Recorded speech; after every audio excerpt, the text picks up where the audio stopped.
If you find your passion, you're going to have this tremendous energy. It's sustainable energy.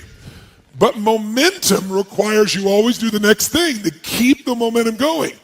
And the reason you get yourself in a passionate place is so that you change your life, and the only thing that changes your life is making a decision. So while you're in this passionate state, that's where you make decisions. You don't make decisions when you're like, oh, I don't know, what do you think? All right, let's decide.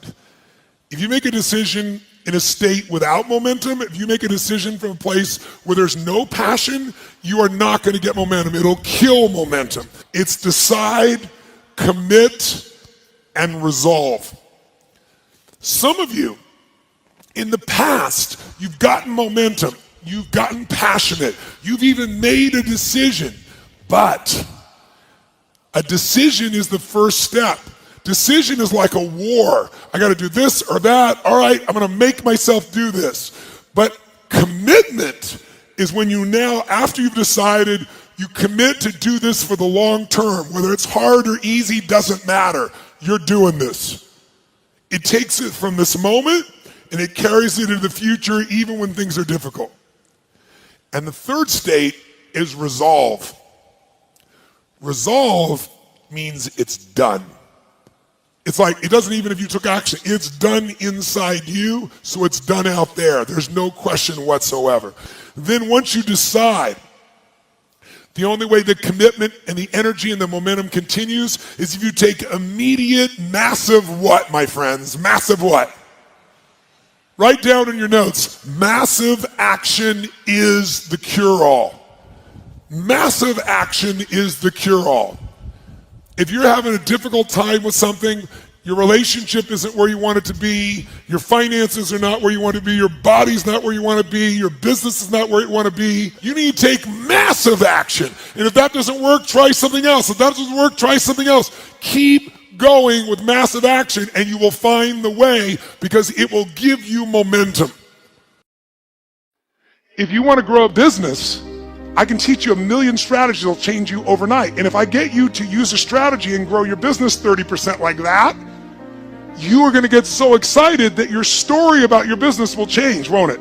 You're like, I can rip this open. I'm going to make this thing 100% more profitable. That's why 80% of those people, I can grow them 30 to 130%. Because once I get them to have momentum, people's story changes. And when their story changes, the third and most important thing changes, their state. Because that's what really changes it all.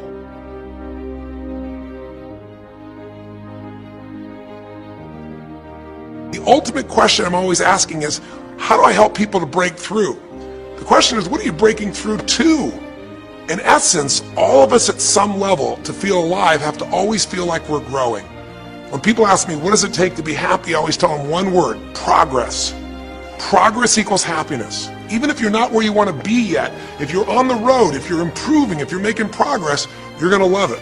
You're going to feel alive. On the other hand, it doesn't matter how successful you are. If you stop growing, you start dying inside. Now, how does this relate to this session on breakthrough? Well, I'll say it's really simple. If you and I want to know what it takes to be happy, we have to understand what is our current blueprint of how our life's supposed to be. Now, what do I mean by blueprint? Well, we have a story in our head of how life's supposed to be. Some people's story is you work hard in school, you become really great, you're a nice person, you're a good person, and then you grow up and you take care of yourself and you find the ideal man and you fall in love and you have a white picket fence and you have 3 perfect children and you live happily ever after. Somebody else's story, the old story was you work really hard in school, you excel in college, you go to work for a big corporation, and you move up through the ranks until you're the president or chairman of the company and you become successful and respected throughout life. These are some old stories. Obviously, the stories that we hear today of what people's lives are supposed to be like are completely diverse. We no longer have these little archetypes, but one archetype still seems to remain. And that archetype is, in order for you to really feel like you're enough, many people believe they have to achieve an enormous amount. They may do it in different ways today. They may do it by building a company and taking it public when they're 27 or 25 years old, or they find and create a new technology, or they become a very special doctor. But we live in a culture in the West that teaches people that you're not enough unless you do something really special and unique, and we define special and unique in interesting ways. A school teacher is not special and unique. A mother who stays home with her children day and night, sculpting their minds, their bodies, their souls, and their future is not special. We live in a world today where we treat teachers like they're nobody and pay them accordingly, and we wonder why our children seem to have challenges in learning and growing or being engaged in school. We spend thousands of dollars on some item like a computer, but what we look at overall we invest in for the teacher and for that person who's the personal connection with them is so small. We live in a society where many women look down and say, well, you're just a housewife, you're just a mother. See, some of the pain we have in our society is not because there's one right or one wrong approach, but because we try to make everybody fit into some particular approach to life. Here's what's going to make you happy or make you unhappy in life. It's real simple. Let's do a quick test. If you're in a situation right now where you look at your life, I know there's an area of your life that you probably feel pretty darn good about. Even if you're not happy with your finances, I bet you feel damn good close to your kids. Or if you're not close to your kids, maybe you don't have any kids, maybe you feel really good about your career. If you're doing not so good in your career, maybe you got a really great body that you've trimmed down or strengthened up, or you really shaped yourself the way you want, muscularly, or in the way you look. Or if that's not happening, maybe you feel a really special connection with God, or really close to your mother or father or your family, whatever. Almost everybody has an area of their life they feel really good about if they're honest and if they're fair to themselves. What's an area of your life you really feel happy about? I want you to think about it for a moment, truthfully. What's an area in your life today that if you wanted to be happy about it, you really could feel proud about it? You could feel like it's an area you're doing darn well in. And if you're really hard on yourself, there's still an area. What's an area? I want you to think of it right now. And I want you to think of that area, whether it's your body or your finances or your career or your intimate relationship or your relationship with your kids or your relationship with your creator, whatever it is. I want you to think about, why are you happy with that area of your life right now today? Why are you happy with that area of your life right now today? Really think about it. If you were in a seminar with me, I'd have you write this down. And if you can put me on hold here for a second, because I'd like to reveal to you what the formula is for happiness. And if I say there's a formula for happiness and here's what it is, you're going to go, yeah, sure, that's what he says. But if you put down the answer and we can see the formula is real without me telling you what it is, you get to look at your own life and say it matches, you're going to know this is right. So you could stop this right now if you want, put me on hold, and just write down what's an area of your life you're really, really happy about, you're really pleased with, or you could be if you wanted to focus on it. And why are you happy with that part of your life right now? Even if you're not happy with everything, what's the area you're happy with and why? Put me on hold right now, or if you're not going to do that, just think for a moment. Why? Specifically, be real. Why? Now, when I ask this, if you turn me back on now, if I ask this of an audience, I'll have people write this down for a few minutes, and I'll call on people, and I'll say, share with the person next to you first. What are you happy about, and why are you happy in that area? And be specific. And after they share, I'll have people stand up, I'll call on a variety of people, and I say, ma'am, tell me, what are you happy about? And she'll say, well, honestly, I'm really happy with my body. She goes, I never thought I'd say that, but I used to be so unhappy with it, and I did some things, I pushed myself through, and now I exercise regularly, and I'm not perfect, but I feel fit, I feel strong, I feel energetic, and that's really, it just feels good to me. Now, I say to everybody, I'm now going to show you what the formula for happiness is, and it's real simple. I want to reveal it to you so you don't ever forget it. Whenever you're happy with an area of your life, it's because right now, your current life experience, I call it your LC, your life conditions, the conditions of your life conditions in that area match or equal to your blueprint, your story, your belief about how life should be in that area. So this woman says to me, I'm really happy with my body because it's not perfect. Her blueprint is I don't need to be perfect, but it's so much better than it was. I'm fit and I'm strong and I have this energy. Her mental blueprint says I should be fit, strong, and have energy. I don't need to be perfect, but I should be that way. Well, when my life, my body matches how I think it should be, I feel good about my life. I'll ask somebody else. I'll say, tell me an area you're happy with. Someone else will say, well, I'm really happy with my career. And why? Well, I'm doing better than I even thought I would be. I'm ahead of the schedule of where I hoped I'd be at this stage. I'm working at this level in this company, and I have these skills and this ability, and it's even better than I thought. Well, once again, listen, this person's happy with this area of their life because their current life conditions in the area called their career are even better than they expected they would be, better than their blueprint, better than their belief of how it should be. If it's really better, you tend to be over the moon. One woman would say, I gotta tell you, I said, I'm the happiest I've ever been in my whole life. How come? She goes, because I have this man in my life and I'm in love with him and he loves me and I can be myself with him. And we have this incredible intimacy and this passion and we want to be with each other all the time and I never get bored with him. Well, what's her blueprint? You want to be with somebody that you can have total intimacy with, somebody who you love and loves you. Those are part of her rules, her beliefs of how it should be. She said, it needs to be, I never want to be with anybody else. I want to be with them every moment. Her blueprint about how life should be and the way she lives, her relationship's even better than she hoped. When it's better than you hope, you're going to be totally excited. So think about this then. What's an area you're not happy with? Let's see if we can find the formula for unhappiness. If the formula for happiness is to be able to meet your expectations or exceed them, that really makes you excited, but to be happy, you got to at least meet it. It doesn't have to be perfect. But if you generally are meeting what you expect you want from your life in that area, you feel good. Life conditions match blueprint, feel good. So what makes you feel bad? What creates pain, stress, frustration? Real easy way to figure it out. Answer this question. What's an area of your life you're not happy with? I mean, be honest with yourself. And even if your life is great in all kinds of ways, I'm sure there's an area you'd like to improve. Anybody who's honest, if they're doing great in their career, very often they don't take care of their body so much. If they're really focused on their body, very often they find themselves in a position where they're not spending enough time with their kids. Or if they're spending time with their kids, their intimate relationship's not doing so well. Because it's the nature of human beings to focus on areas they feel comfortable with and strong in and give those time. And the areas they don't feel so strong and they go, I don't have time for it. What they're really saying is, I don't feel very competent in that area. So what's an area of your life that you are not as happy with? I mean, it's healthy, honestly, to look at areas and say, I don't like it, I want more. This whole concept of a breakthrough is about how do I close the gap between where I am right now and where I want to be. That's what we're here to do. It's like, here's where I want to be, here's where I am. It's healthy to see there's a gap. That makes me have this hunger, this drive to grow, to feel alive, to expand as a human being. So is it your body? Is it your finances? Is it your career? Is it your spiritual life or lack thereof in terms of feeling connected in that area? Is it your kids? Right? What's the area? What's the area that's not where you want it to be? And then answer for a moment, why aren't you happy with that area of your life right now?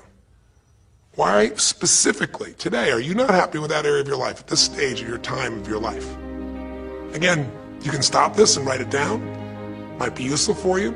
Or if you're going to keep it running, stop it and you'll turn it right back on and I'll kick into it. Do that now. Or if you kept it running, then I'll give you what happens. I have people write this down and they don't like this exercise so much. Well, I don't like my body, or I don't like my finances, I don't like my career, I don't like the person I'm in a relationship with, I don't like myself the way I'm in relationships. Why? And they write it all down. Have people share back and forth. I call on people and the lesson's pretty clear. I tell people in advance, here's the formula for unhappiness. I'll show you before you do anything else.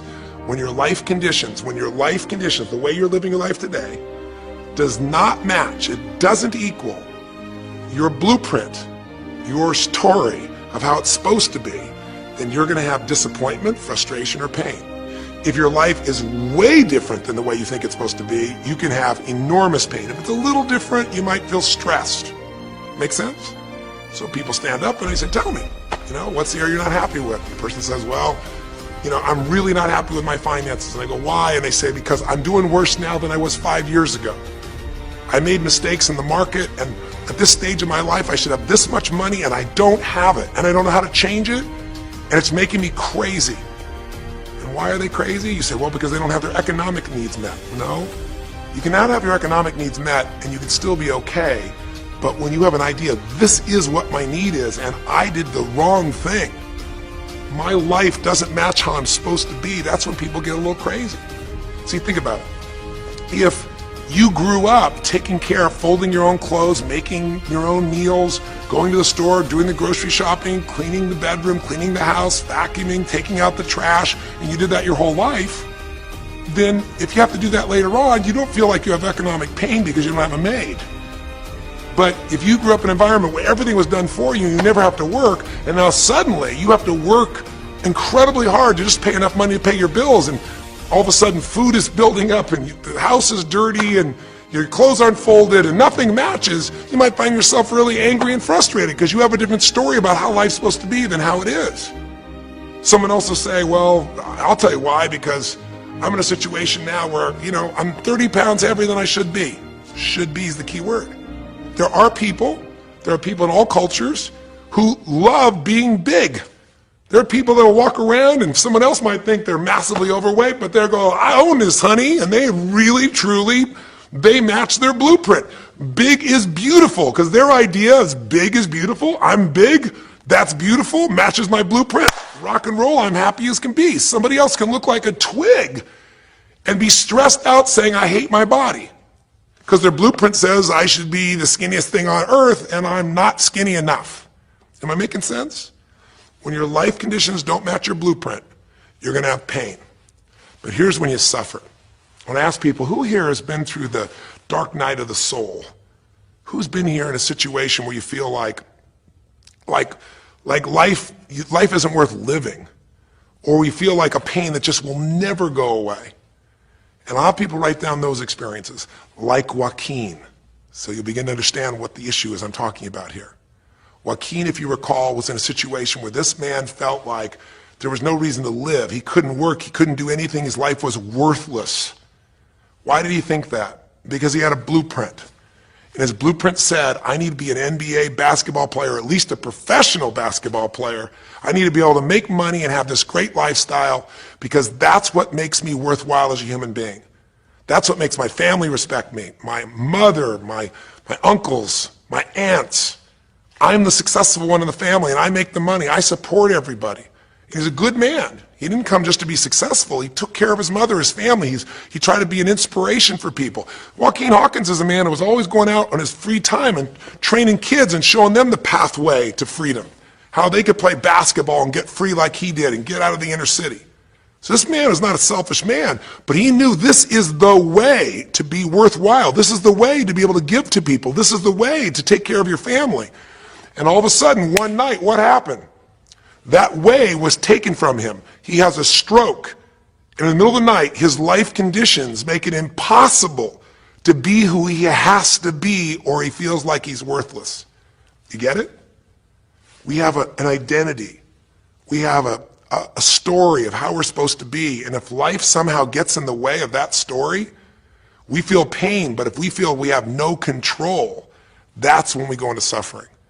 See, it's one thing to say my life doesn't match my blueprint, I got to lose weight. That might stress you out. Or my life doesn't match my blueprint, I'm not in a relationship, I got to get in one. That might motivate you even. You might not like it, but you're going to find a way to get in one. Or my career doesn't match how I should be, you could change it. But when you start believing that your life doesn't match your blueprint and you have no control to change it, you're helpless, that's when people suffer. And so this week, for your breakthrough, it's a chance for you to start to take a look at your blueprint anywhere you're really having pain. Hey, look, if you're doing great in some area of your life, celebrate it, of course, and I'm sure there are many areas you are. But life is really a series of growth spurts. I mean, two things in life make you feel alive: growing and giving. And what's really wonderful about this man, Joaquin, is he was constantly growing, trying to get better, trying to be a better teammate, a better basketball player.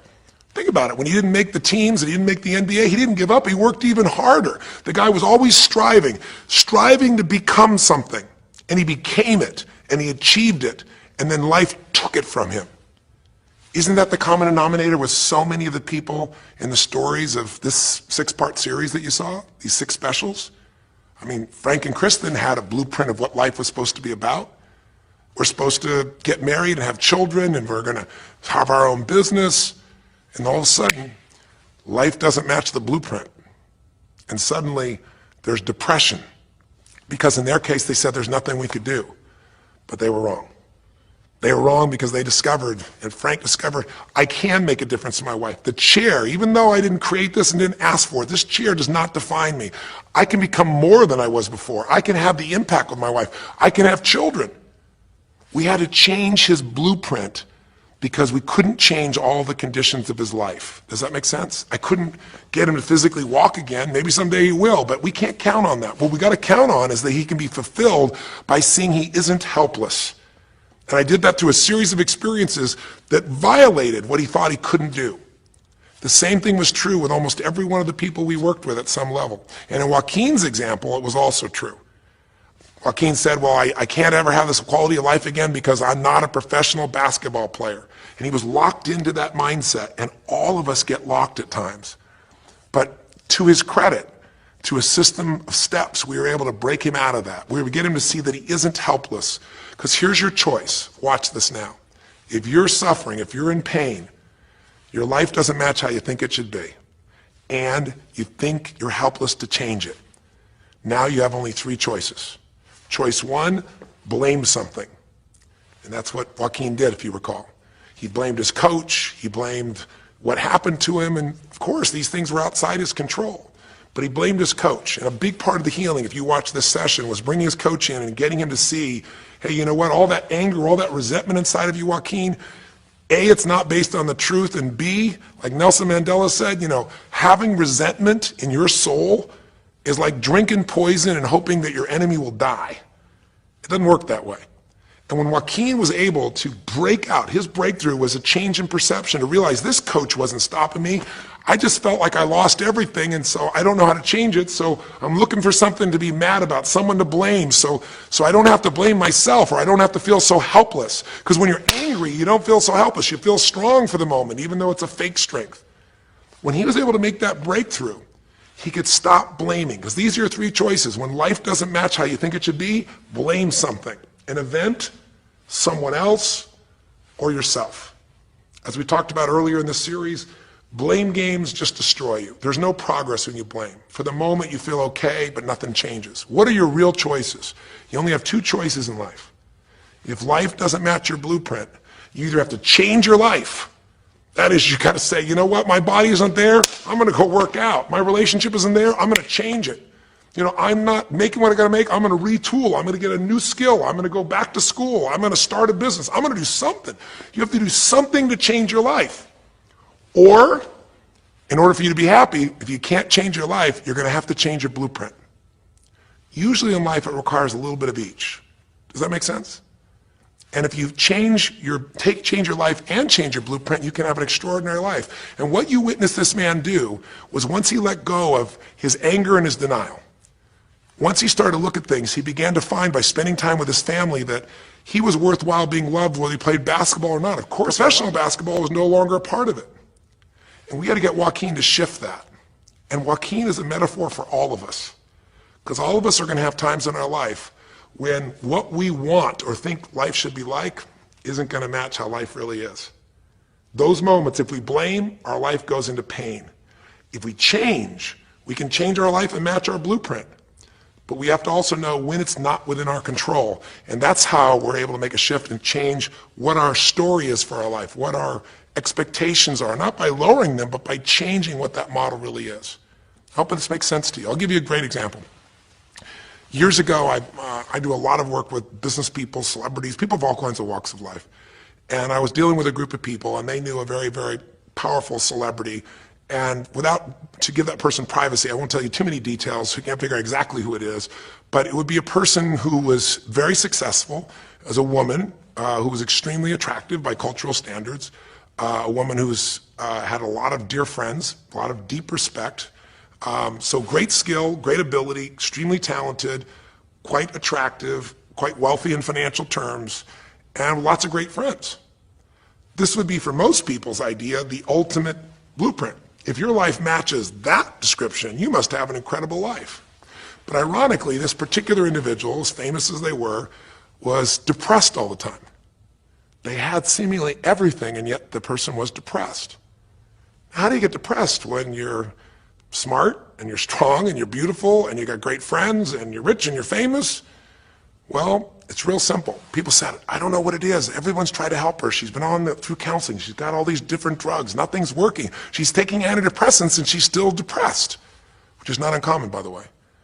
Because if you change the way you feel physically, but you still see your life doesn't match how you think it should be at some level, and you feel like you're helpless to change it, you're going to be depressed. So I said, bring her to me. I said, I can help her. I know that sounds like hyperbole, but I absolutely can help her. Well, how do you know that, Tony? Because I already know what the problem is.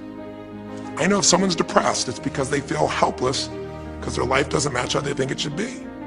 I just don't know what her blueprint is, but we'll find out what it is, and we'll either help her change her life, or we'll help her change her blueprint, or both. Long story short, and very quickly, I'll tell you the core of it. She came to me and she spent maybe the first half an hour telling me, apologizing, saying, I know I should be happier. I know it's silly for me to be depressed. I don't know why I'm so depressed. I know I should be grateful for what I have, and I am grateful. And it was all these reasons why she knows she should feel good, but still didn't. And I tried to finally explain to her, listen, I don't care about that. I care about you. The fact that you're not happy has nothing to do with what you have or don't have. The fact that you're not happy is that your life doesn't match the way you think it should be. And you have some idea of how you think it should be. And worse, if you're this depressed after all this time, you feel like you can't do anything. You have no power to change it. You feel helpless. And she looked at me in a certain way, and I said, so what is that? What did you want your life to be like? She goes, well, it sounds stupid. I said, it's not going to sound stupid to me. She said, well, I don't know. I just always, since I was a little girl, dreamed that I would be married and I would have 3 basically perfect children, and they would love me totally, and I loved my husband, he'd love me. And I said, okay, so how's that working for you so far? And she said, well, I think you know, she's a pretty famous person. She said, I'm divorced twice, I have no children, and I'm now X age. And to give you a clue, that age would be an age where having a child, your own natural child at least, barring a medical miracle, is not going to happen. So I said to her, well, why don't you just adopt? She goes, no, that's not it. And so what I had to dig under is, remember we talked in one of the earlier sessions about there's the surface problem and then there's the deeper desire or need. So I said to her, I said, well, what if you couldn't have the husband but you could have the kids? And she smiled and she said, I'd take that. I said, well, why not adopt a kid? She goes, no, it has to be my own blood children. So I kept digging to find out what was behind her blueprint. Because your blueprint is just a projection of what you think you need to be happy. But as human beings, we're notoriously ineffective at knowing it's going to make us happy. So much that we think we're going to make us happy, we get there and we go, is this all there is? So many things that we think are going to make us miserable and we can never deal with, we go through it and we can handle it. We're not good at projecting these things. All kinds of studies will show this. So I said to her, well, what are you hoping to get from these 3 children?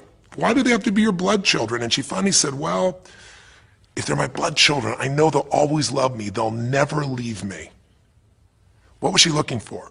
Unconditional love. She had this big blueprint that said, White House, picket fence, 3 children, perfect husband, all these different things. But what was behind that was a need to feel like she could have love that would be certain and wouldn't go away. So I can help her meet that need. So I said to her, I said, well, maybe one reason you don't have a husband is because every time you look at one, you're trying to figure out if he's going to get you those 3 kids in time and how that's going to happen. And maybe he feels a little stressed when you're looking at him this way because he can feel what's going on behind your bed, even if he doesn't know what the words are. And she started to laugh. She goes, I guess I've probably been that way a good portion of my life. And she goes, people wonder, why I'm so uptight. I said, you're uptight because you felt like you're running out of time trying to meet some picture. But I said, all you really want is love. I said, don't you have a lot of love in your life? Tell me about your friends. And gradually, I got her to start seeing this love that she was trying to get was already here. It didn't match the picture. Maybe we could paint a new picture of what life could really be like and make sure that picture met her deepest needs. That's basically what we did with Joaquin. Joaquin wanted to be a professional basketball player because he loved basketball, yes, but also because he wanted to be that man who was a leader. He wanted to be the man who was the good man. He wanted to be the one who brought energy to people. He wanted to be the man people would look up to. He wanted to be the man who could take care of his family in style, all of his family, not just his daughters and his wife, but other people as well. Underneath it all, he wanted to know that he mattered. And through the process that you saw in this show, he began to find out that he didn't need to be angry at the world, that yes, his blueprint was taken from him, but his soul and his ability to be a special human being that could touch other people was not taken from him. That maybe his real gift was his ability to inspire young kids, his ability to get himself to do whatever it took. How did he become a professional basketball player? Unbelievable discipline, unbelievable drive. He started bringing that to picking up trash, and the game started to change. He started to have fun there. He could come home and take care of his kids and pay his bills. That doesn't solve everything, but it gives him a way to suddenly regain himself. When he sat around with all of his family, and you saw part of those scenes, and if you watch little areas of browsing this week, you'll see some more scenes from his family where you see him beginning to realize they love me whether I'm rich or poor. They love me whether I'm a professional basketball player or not. They love me. That's what he was really after. And when he got that, it allowed him to let go and say, I can do other things. That doesn't mean he won't have challenges. We're all going to have challenges in our life. It doesn't mean that at times he won't wish he's doing more. But he's no longer stuck. He's broken through because he now knows I have control. I can change my life or I can change my blueprint. And when I do, I can fulfill it. I can start to feel that aliveness. Now here's the trap. What do you think happens once you fulfill your blueprint regularly? Once you figure out how to do what you always dreamed of? You always dreamed to live a certain way, and now you're living that way every day. Well, the human nervous system, the human spirit needs to grow. So pretty soon you'll get bored with that, and you'll come up with a new blueprint. That's part of life that's exciting. See, if you and I from this day forward are going to be happy, just remember what we've said. It takes two things: grow and give. A meaningful life comes from growing, that sense of progress, and it comes from having life not just be about me, but about we, doing something that makes me feel connected to other people besides myself. That growth, that sense of contribution fills a deep spiritual need that we all have. If you are unhappy in your life, you got three choices, really two. Blame, that's not a choice, it's not going to work. Don't blame someone else, don't blame the event, don't blame yourself. Just figure out what you're going to do to change your life. That's my specialty. If you like my coaching or my team's coaching, come visit with us. Come to an event. Come get a coach. Come through a program, and we'll guide you through it more than just a few minutes like this, and we'll do it directly, an environment that'll shift you. Or change your blueprint. You're going to have to rewire what's going on inside, and that's what we focus on as well. So I hope this journey has been an interesting one for you. I hope it's opened up your eyes to what it takes to go from where you are to where you want to be. It takes changing your emotional pattern. It takes bringing presence to your life. It takes realizing you have no problems compared to somebody else and putting your life in perspective. It takes the ability to deal with those extreme stresses that happen in your life by questioning your limiting beliefs. And again, we'd love to coach you and show you how to change those in a permanent way where it happens automatically, just like lifting weights so often until the muscle's always there and you find yourself able to follow through. It takes for you to be able to figure out how to deal with crisis and how to turn it around. It takes facing your fear. It takes pushing yourself through what used to stop you. It takes putting yourself in a position where you connect to what's more important than just yourself, what you value than just yourself. And it takes, I think in this case also, the ability to realize that no matter what happens to you, you're more than that moment. You're more than the story you think you're supposed to be. And that even when you're not matching what you think you need to be, maybe there's a reason for that. Maybe you're having to find a different part of yourself that's going to fulfill you at a much deeper level. Sometimes failing to get your goal gives you your destiny. I can't tell you how many people I've known over the years who had an idea of what they thought their life was supposed to be like, and they didn't achieve it, and they felt miserable and upset and frustrated, and one day an opening happened, and they went, oh my God, thank God that didn't happen. I think it's Garth Brooks had a great song, and it's a song about when he was in high school, and he was in love with this girl, infatuated with her, and she didn't even know that he existed. And he prayed to God every day that she would notice him, that she would fall in love with him. And then sure enough, she never did. He was so disappointed. His blueprint didn't match. His life didn't match it because she didn't even know he existed. And he felt this suffering. He could do nothing to turn it around. Well, 15 years later, he became a guy named Garth Brooks, somebody everybody knew, and he could rock, stadiums with his energy and his song and his music. And he goes back to be at his high school reunion. I think it was his 15-year reunion, if I remember correctly. I don't remember the exact year, but all I remember is he said he saw that woman that he was so obsessed by. He was looking forward to seeing her. And now he was Garth Brooks, and he met her. And after he met her and spent some time with her, he wrote a song called Thank God for Unanswered Prayers. Sometimes not getting your blueprint's the best thing that ever happened, because the disappointment drives you to find something more important inside of you. Or not getting it makes you look for another aspect of your life, a spiritual aspect, a family aspect, a physical aspect. If you can just trust that life doesn't happen to you, it happens for you, then you can find in any situation a benefit that can take your life to the next level. I don't care if you're Frank and Kristen. I don't care if you're, Mandy and Scott. I don't care if you're Joaquin and Kim. Every one of us in our life is going to face situations where it feels like we have total trauma, something that's been taken from us. The real question is, what are you going to do with it?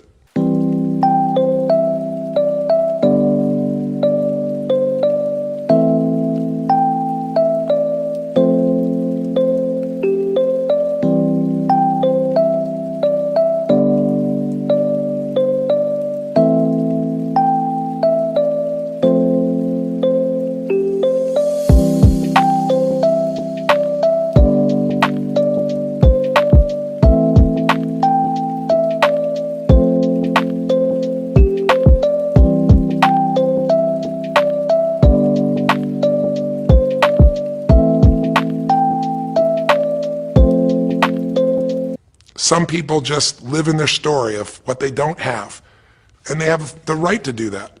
If Frank and Kristen lived in pain and felt bad, we'd all say they have the right to do it.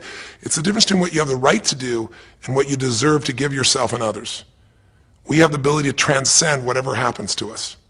There's something called post-traumatic growth. Very few people know about it.